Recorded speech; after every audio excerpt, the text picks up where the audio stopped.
আমাদের পদক্ষেপ আপনারা দেখছেন অলরেডি কিন্তু আমরা 3 জনে ধরে ফেলছি এবং যাদের কাজের অবহেলা ছিল তাদের কিন্তু আমরা অ্যাটাচ করছি এবং তাদের আমরা আইনের আওতায় নিয়ে আসছি। আর এই যে যেটা বললেন যে এরকম 2-1টা ঘটনা কিন্তু সব সময় ঘটতেছে এবং ভবিষ্যতে যেন না ঘটে এই জন্য আমরা চেষ্টা করে যাচ্ছি। এই ক্ষেত্রে আপনারা আমাদের আগেও সহযোগিতা করছেন, এখনও সহযোগিতা করবেন এবং যেই জায়গায় ঘটে আপনারা সাথে সাথে আমাদের জানাবেন। এই জন্য আমি আপনাদেরও ধন্যবাদ দিই, আপনারা আপনাদের সবসময় দিয়ে আমাকে ইনফর্ম করতেছেন। আর এই জন্য তাদের আইনের আওতায় আনা হয়েছে এবং তাদের প্রপার পানিশমেন্টটা পাবে। ইভেন আমাদের যদি কোনো গাফলতি থাকে অলরেডি আইজি সাহেব কিন্তু 2 জনকে অ্যাটাচ করে নিয়েছে।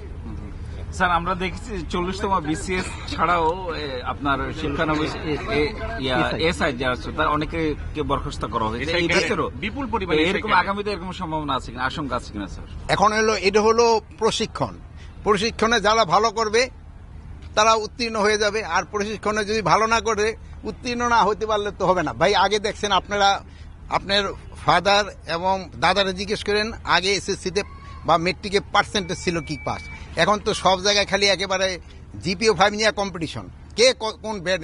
এখন তো ওইটা হইলে না, আপনার কোয়ালিটির দিকে খেয়াল রাখতে হবে, যেটা ভালো কোয়ালিটি তাদের ক্ষেত্রে কোনো রকমের অসুবিধা হবে না।